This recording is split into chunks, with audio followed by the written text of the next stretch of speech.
This is part 5 as far as our lecture series on Indian Penal Code of 1860 is concerned. We have started introduction with the various chapters so that during course of time you read and then listen to the lecture, because of which it will be possible for you to have clear-cut understanding as far as particular topic with which we are dealing. We were discussing chapter 7 on abatement. In order to understand the provisions regarding abatement of an offence, we have to start right from section 107 up to 120. But it's not necessary for you to refer to the sections which deal with punishment. Now what you have to understand? In order to know what do you mean by abatement, as you read section 107, with which we shall be dealing during course of time, you will learn a person abets the doing of a thing who instigates any other person to do that thing. Secondly, engages with one or more other person or persons in any conspiracy for the doing of that thing if an act or illegal omission takes place in pursuance of that conspiracy and in order to the doing of that thing. And lastly, it says, thirdly, intentionally aids by any act or illegal omission the doing of that thing. Along with this, now you have to read two explanations to the section as far as section 107 is concerned. With this, in order to know who is an abettor, we have to read section 108 along with 5 explanations to the section. Then we have to read section 108A, which deals with, it's not that you have to abet the offence within the territory of India, but you can abet the offence beyond the territorial limits of India, with which we shall be dealing. And then we shall be dealing with a few other sections like section 111. When one act is abated, a different act is committed. What is the effect of it, or what is the result of it, with which we shall be dealing by taking into consideration section 111, section 112, section 113 and section 114, which deals with abater present at the scene of the offence, what is his liability. These are the only sections that we are going to refer to. Rest of the section, just read heading of the section and you will come to know deal with punishment. And the sections, I am not going to refer to those sections which are dealing with punishment, because once you understand what do you mean by abatement of an offence, it will be possible for you to understand immediately the punishment that can be inflicted by the court of law. Punishment will depend upon what? If the act abated takes place, what is the liability? If the act abated does not take place, what is the liability? And rest of the provisions with which we shall be dealing during course of time, or you have glance as far as the rest of the sections are concerned, which are dealing with the quantum of the punishment that can be inflicted by the court of law is concerned. With this, now we shall start with chapter 5A, dealing with criminal conspiracy, defined by section 120A of the Indian Penal Code. So that we will take into consideration as to what do you mean by criminal conspiracy, where we will learn when two or more persons agree to do or cause to be done an illegal act or act which is not illegal by illegal means, such an agreement is designated as criminal conspiracy, provided no agreement except an agreement to commit an offence shall amount to criminal conspiracy unless some act besides the agreement is done by one or more party to such agreement in pursuance thereof. So that is with which we shall be dealing as far as section 120 is concerned. With this, now we shall start with chapter 6, and the chapter 6 deals with offences against the state, where we shall be dealing right from section 120 up to 130. You can read the section, you can understand the section, that you will come to know once you start a regular working of it. But then I am going to explain one section which is important as far as this chapter is concerned, and that is section 124A of the Indian Penal Code, which defines the offence of sedition. And at the time of discussing the offence of sedition, I will draw your attention to the case decided by the Supreme Court in the year 1962, Kedarnath Singh versus State of Bihar, where the conflict as far as Article 19(1)(a) and section 124A of the Indian Penal Code has been resolved by the Supreme Court and has become law of the land as far as Article 141 of the Constitution of India is concerned, that we will refer to at the time of discussing Rest of the sections we shall have reference to this chapter, no doubt about it, when we shall be dealing with preparation to commit an offence, when we shall be dealing with different stages as far as commission of an offence is concerned, that we shall be dealing separately, namely intention to commit an offence, preparation to commit an offence, attempt to commit an offence, and if the attempt is successful, we say person is liable for commission of an offence. But if the attempt is not successful, then attempt to commit an offence is also an offence which is made punishable by the provisions of the Indian Penal Code, with which we shall be dealing during course of time. There I will draw your attention to section 122 and section 126 as far as this chapter is concerned. But these are, I personally feel that these are the sections where you read the section. By reading the section, you come to know the offence, and the same section has also laid down the punishment with which we shall be dealing during course of time. With this then, offences chapter 7 deals with offences relating to Army, Navy and Air Force, with which we shall be dealing right from section 131 up to section 140 of the Indian Penal Code. Now these sections also, I personally feel, you read the section, and I personally feel that as you start understanding Indian Penal Code, you will understand the section as it is read by you, and hence I may or I may not, because it may not be possible for me to go through each and every section, but I will try to make your, as I told you, the understanding very clear during the course as far as our lecture series is concerned. With this now, Chapter 8 of the Indian Penal Code deals with offences against the public tranquility, and here we shall be starting right from up to section 160, out of which section 141 defines unlawful assembly. Section 142 deals with being member of an unlawful assembly, and then as soon as we deal with two sections, we will come to section 146, which defines the offence of rioting. What do you mean by rioting? Which is an aggravated form of unlawful assembly, with which we shall be dealing. With that, we will come to section 149, which deals with every member of an unlawful assembly is guilty of the offence committed in prosecution of common object. So section 149 of the Indian Penal Code deals with common object. Now when we will deal with this section, I will draw your attention, or during the course of time I will draw your attention to section 34 of the Indian Penal Code, which deals with common intention. And what it says, when a criminal act is done by several persons in furtherance of common intention of all, each one of them is liable for that act in the same manner as if it were done by him alone. And hence this speaks the principle of joint liability or constructive liability, with which we shall be dealing. When four persons have intention to kill one person and they kill one person, all of them can be charged and convicted as far as section 302 of the Indian Penal Code, to be read with section 34, which deals with what do you mean by common intention, with which we shall be dealing during course of time. With this now, we will proceed to section 159 of the Indian Penal Code, which defines the offence of affray, which says when two or more persons by fighting in a public place disturb the public peace, they are said to commit an offence. Rest of the sections, as and when it is necessary or possible, I will refer to it, but these are the most important sections to which we shall be dealing, right from section 141 up to section 160 of the Criminal Procedure Code.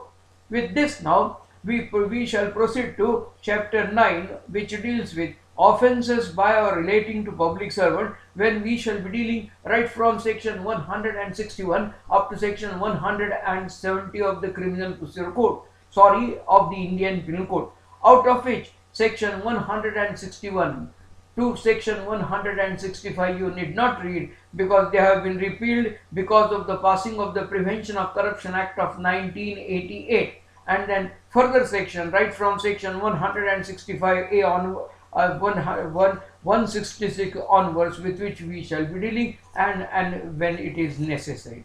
With this now, when we will proceed to the next chapter, namely chapter 9A, which deals with offences relating to election, we shall be dealing right from section 171A, capital A, to 171 capital I, where we will deal with offences relating to election accordingly. These are also the sections which you can read and understand, but if at all it is necessary, we will go through these chapters.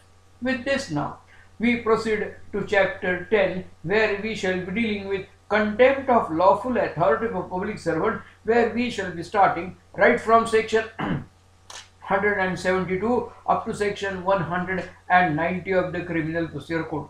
These are the sections which have got reference to the Criminal Procedure Code, with which we shall be dealing during course of our lecture. But this is the chapter which can be understood by anybody if you just go through the subject. For example, when section 176 deals with the cases where the person is when the omission to give notice or information to public servant by a person legally bound to give it, if he fails as far as his legal duty is concerned.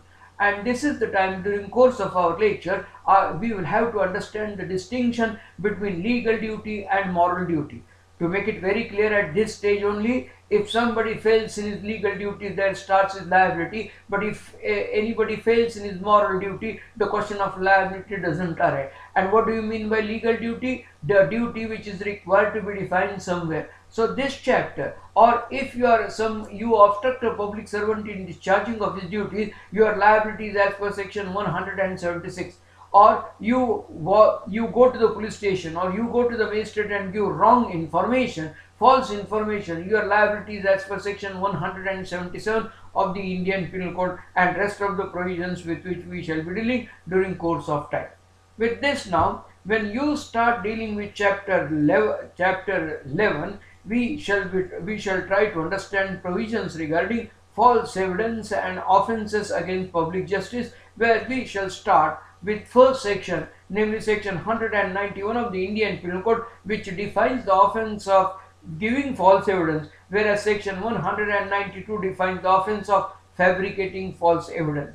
And as we proceed further, as far as this chapter is concerned, this is also the chapter where by reading the section, you read the section. As in case of contempt of lawful authority for public servant, you read the section and then it is possible for you to understand the section. I personally feel the drafting of the section is in such a manner, or the nature of the offence is defined in such a manner, as a result of which it is possible for you to read and understand the same, with which we shall be dealing. If it is necessary, I will work out the detail. So once we start right from section 191 and come up to section 229A, these are the offences dealing with false evidence and offences against public justice, with which we shall be dealing right from section 191 up to section 229A of the Indian Penal Code.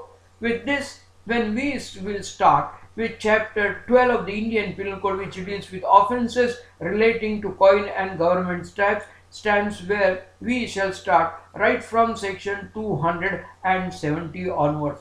There we will come to know what is, we will try to understand what is coin and rest of the offences, and then right from section 230 we will the last section is section 263, with which we shall be dealing from the point of view of understanding. With this now, we will start with chapter 13, which deals with offences relating to weights and measures, where we shall be dealing right from section 264 up to section 267 of the Indian Penal Code. With this now, once we start with chapter 14, as far which deals with offences affecting public health, safety, convenience and decency and morals, where we shall be dealing right from section 268 onwards.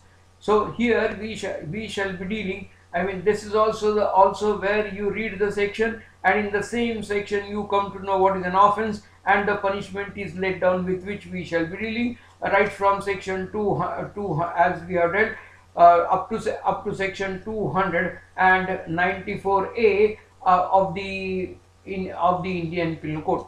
With this then, chapter 15 deals with offences relating to religion, where we shall be dealing right from section 295 up to section 298 of the Criminal Procedure Code, Indian Penal Code.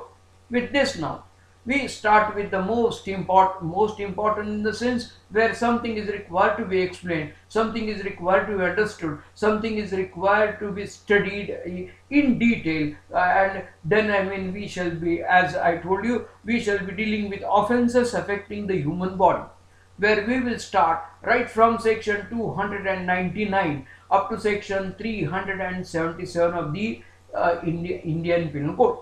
Now, which are the sections that this is very important chapter, offences affecting the human body.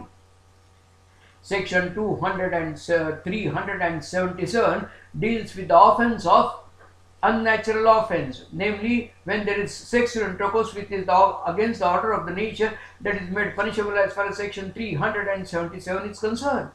Then we will come to section 375 of the Indian Penal Code, which defines the offence of rape. And when we will read section 359, it says kidnapping is of two kinds. Section 360 defines the offence of kidnapping from India, whereas section 361 defines the offence of kidnapping from lawful guardianship, and section 362 defines what do you mean by abduction, which is not an offence, but abducting with a particular intent is made punishable by the provisions of the Indian Penal Code. With this now, we will try to understand what do you mean by assault. And in order to understand the offence of assault, we will refer to section 351. But in order to understand the offence of assault, which is defined by section 351 of the Indian Penal Code, we must know the offence of criminal force, which is defined by section 350. And for the purpose of knowing the offence of criminal force, which is defined by section 350, we must read section 349, which defines what do you mean by force. With this now, we will try to understand what do you mean by offence of wrongful confinement, which is defined by section 340, which is an aggravated form of wrongful restraint, which is defined by section 339 of the Indian Penal Code. With this now, we will try to understand what is the offence of voluntarily causing hurt and what is the offence of voluntarily causing grievous hurt. For that, we will refer to 319, which defines hurt, 320, which defines grievous hurt, 321, which defines the offence of voluntarily causing hurt, and 322, which defines the offence of voluntarily causing grievous hurt, with which we shall be dealing. With this now, we will come to section 299 of the Indian Penal Code, with which the chapter starts, which defines the offence of culpable homicide. Then we will read section 300, where we will understand two offences, culpable homicide amounting to murder and culpable homicide amounting to murder. So in order to know everything regarding culpable homicide and culpable homicide amounting to murder and not amounting to murder, we have to refer to two sections, namely section 299 and section 300 of the Indian Penal Code, with which we shall be dealing. With this, we will come to section 304A of the Indian Penal Code, which defines the offence of death by rash or negligent act, and then we will come to understand what do you mean by dowry death, which is defined by section 304B of the Indian Penal Code. In order to know what do you mean by dowry death, which is defined by section 304B, you must know that this was an amendment to the Indian Penal Code in the year 1986. And in order to know dowry death, it is must for you to know what do you mean by cruelty by husband or relatives of the husband, and for that we shall have reference to section 498A of the Indian Penal Code, which was amendment to the Indian Penal Code in the year 1983.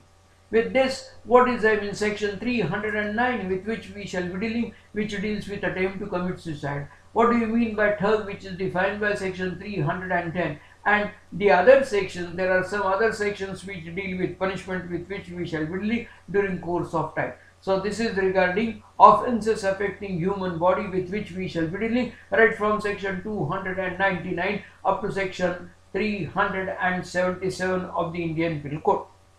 Now, once we finish with this chapter, namely right from section 299 up to section 377 of the Indian Penal Code, the time for us to start with the next chapter, and that is offences against property. And in order to know offences against property, we will start right from section 378 up to section 462 of the Indian Penal Code, where first of all we will deal with theft, defined by section 378. We will deal with extortion defined by section 383. We will deal with section 390, which defines robbery, section 391, which defines what do you mean by dacoity. Then we will start discussing section 403, which defines dishonest misappropriation of the property. We will deal with section 405, which defines criminal breach of trust. We will deal with section 410, which defines stolen property. We will deal with section 415, which defines cheating, section 415, which defines cheating by personation, and then we will deal with section 425 of the Indian Penal Code, with which we shall be dealing then with section 441, which defines the offence of criminal trespass. Section 442 defines the offence of criminal house trespass. Section 443 defines the offence of lurking house trespass by night. 444 defines the offence of lurking house trespass by night. 445, which defines the offence of housebreaking, and section 446, which defines the offence of housebreaking by night. Rest of the sections, mind well, deal with punishment. If it is possible, if it is necessary, then only I will go to some of the sections. Otherwise, if it's not that you should ignore the importance, but there is from my point of view, there is no point in merely reading the section and telling you the section. You yourself can do it, and that is minimum homework which is expected on the part of a person who wants to study the provisions of the Indian Penal Code. With this, we will start with chapter 18 as far as Indian Penal Code is concerned, which deals with offences relating to documents and property marks, where we shall start right from section 463.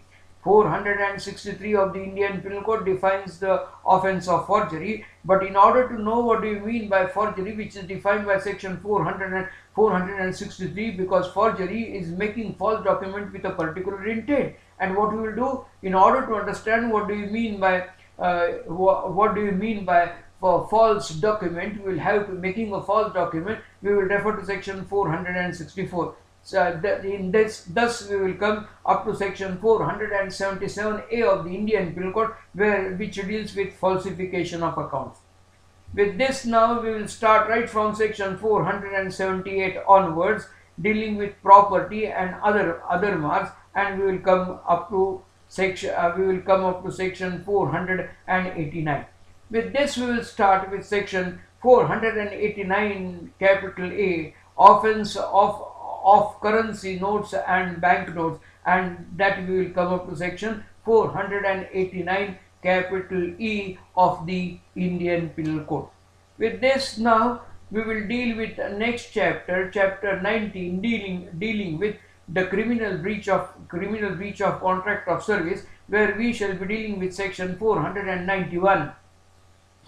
Then we will deal with one chapter, namely offences relating to marriage, where we shall be dealing right from section 493 up to 498, where we will take into consideration what do you mean by mock marriage, what do you mean by bigamy, the term which is nowhere used as far as Indian Penal Code is concerned, but that is English term. But if the somebody marrying during the lifetime of either spouse, which is made punishable, with which we shall be dealing as far as section 494 is concerned, and adultery, which is defined by section 497 of the Indian Penal Code is concerned.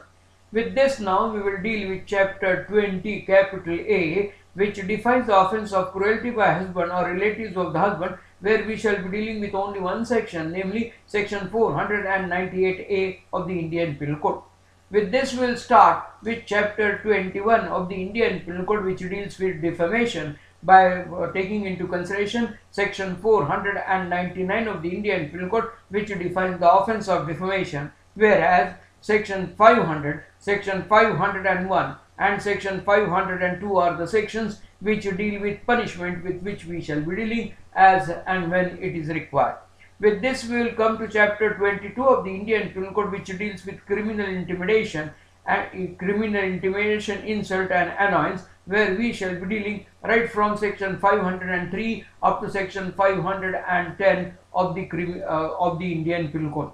And with this, we will go proceed to the last part, As far as Indian Penal Code is concerned, only one section, chapter 23, and that is section 511 of the Indian Penal Code, which deals with the punishment that can be inflicted by the court of law for attempt. When you read the Indian Penal Code and you don't find out punishment for the offence for attempt to commit an offence which is also made punishable by the provisions of the Indian Penal Code, when there is no express provision, like section 307, attempt to commit murder, section 308, attempt to commit culpable homicide not amounting to murder, section 309. So there are some sections where attempt is made punishable, but when there is no express provision for attempt to commit an offence which is made punishable by the provisions of the Indian Penal Code, we always resort to last section, with which we shall be dealing as far as section 511 of the Indian Penal Code is concerned.